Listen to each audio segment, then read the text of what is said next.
Hi everyone, it's Eliana and I have another card to share with you today. It's a thank you card and I used one of the new Stamp Timber background stamps from Simon Says Stamps. It's the background called Leaves, and I really did like that. As soon as I saw it, I ordered it right away.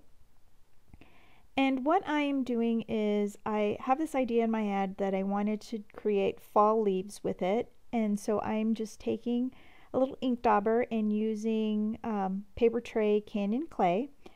I started off with the ink dauber and then I got a little annoyed and it was taking too long, and so I ended up just taking the whole ink pad and stamping it onto the rubber stamp.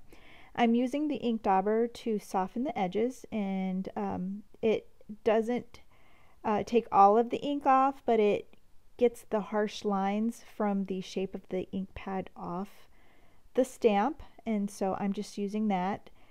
And now I'm closing the lid of the MISTI, and it made the impression.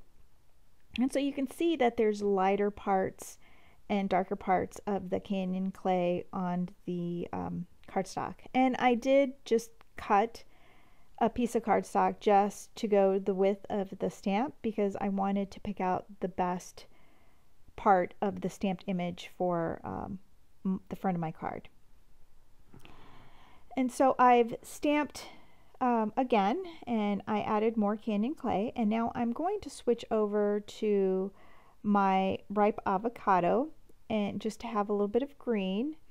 And what you have to remember is it's the opposite of what you see on your cardstock, because the lid's going to close. So you have to imagine where that part of the card is, so you know where to put your ink. And so I'm just doing a little bit at a time so that I don't confuse myself. And so now I've added some ripe avocado, and now I want to go back and I want to try to blend where the color is a little bit lighter. And so I'm just using my dauber, and the reason why I'm using the dauber is because it doesn't put as much ink on it as if I would have used the ink pad. So what I do is I look for the pattern of the leaf in the stamped image, and I kind of try to find it on the stamp, and then I know that's where I need to ink. And it's not as hard as you think, because you find the definite shapes, and there's certain landmarks in the stamp that make it easy for you to find where you need to add your color.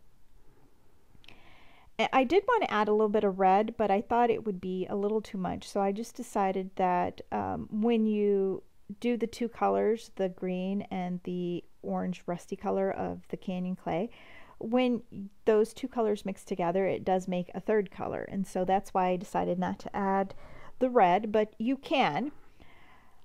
And once I get that section done, I'm just going to keep working on it, and you'll just see me continuously add color to certain sections, just to create a little bit more intense color. And you really couldn't do this without the MISTI. And I didn't really want to do the stamping with the distress marker and then spraying it down and creating more of a blend that way. I just didn't really want to do that. I really like having crisp stamped images on my card. And so here I am just taking the ink straight to that section of the card. And in my head, I thought I was going where there is no color, but I didn't ink my card up in the right spot. And so now you see there's that dark spot. I thought I was going over into that little bald spot, and I ended up inking on the Canyon clay. But it's all good. It turned out. It added some variation of colors. It made it less predictable. And so now I'm adding more color, and I used my dauber to soften up the edges.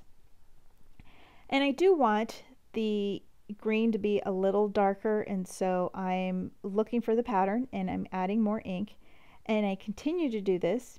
And now I want to add a little bit of the Cosmic Copper pigment ink, but I think my ink pad is a little dry because I could see the ink on my stamp, but it just wasn't transferring onto my card. And I was a little disappointed. It didn't really turn out as well as I thought it would have with the copper. I thought the copper would have added a little bit of, you know, shine to it. And so I ended up improvising and going a different route, but I did reorder the copper reinker for my copper stamp, and so we'll see how that turns out. I'm going to give it another shot later on. I did try using the little cube ink pads that I have, but the square corners just made it really hard to blend because I was getting a lot of line marks on my images, and it took more time than using the bigger paisley shaped one. So now I'm totally done with my card, well, my card front, and now I'm adding some Versamark because I couldn't add the little bit of copper color that I wanted, so I thought, well, I'll try something else. And at first I was going to heat emboss it with some clear embossing powder, and then I remembered that in one of my kits, my Simon Says stamp kits, I got a little bit of perfect pearls, and so I thought, well, I'll give that a try. If I would have had the copper color perfect pearls, I would have used that, but since I didn't have that, I just used white, and it turned out pretty good, and so I was okay with how it turned out. What I'm doing is I'm just going to take the brush that came with it, and it's just a fluffy brush, and I'm just going to take a little bit of powder from the tub, and I've never really used this stuff before, so or I haven't gotten to use it this color before, and so I just brushed it on, and then I wiped what I could off, and now I sprayed a little bit of water into the air, and then I just dragged my cardstock through it. The mist seals in the perfect pearls, and so it won't come off on your hands after you mist it a little bit. You don't want to mist directly onto the cardstock, but you want to run your cardstock through the mist of water. And now I have picked out a section of my background that I want to create my card front with, and I've cut it out with my Lawn Fawn dies.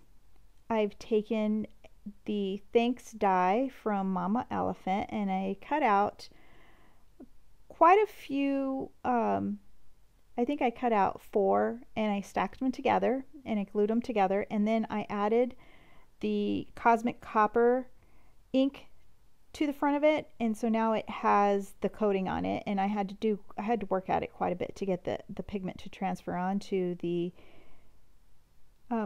die cut. And so now I'm adding clear embossing powder to this die to make it nice and shiny, and I'm just going to dip it into the tub instead of pouring it out or using a spoon to pour it over. And I have my die on top of one of my grid paper pads that I have for my MISTI. I don't want to warp my craft mat, and so there's enough layers of grid paper underneath that's going to protect my surface. And so I'm just melting the embossing powder with my heat gun. And what I wanted to do was I wanted to create a nest of gold string underneath it, but the background was really busy and I really couldn't, I felt like my sentiment was getting lost, and so one of my friends had suggested to just make a shadow and offset it just a little bit. So I cut out another piece of another die with the same thanks, and I'm just going to offset it just a tiny bit, and then that way you could read the thanks a little bit better. And once I get that done, I'm going to add it to the front of my card, and I'm not too worried about it being straight because it is a scripty writing, and so I'm just going to plop it on there, and then I'm going to add some more adhesive, liquid adhesive, to the back of my stacked die cut. And I'm using the liquid adhesive, and I'm just doing dots because it just seems to work a little bit better than writing all over it. It seems to dry before I have time to put it down. And so I've just placed it over there, and I've just offset it just a tiny bit, and I'm going to use an acrylic block to keep it flat, just so that until the adhesive sets. And I'm just going to attach it to the front of an early espresso card base. And what I'll do is I'll either write with a white pen or put a panel on the inside so that you could put a sentiment on the inside. And once that's done, I go ahead and trim anything that overhangs. And there is my card. Thanks so much for watching, and I hope you have a great day. Be sure to give this video a thumbs up.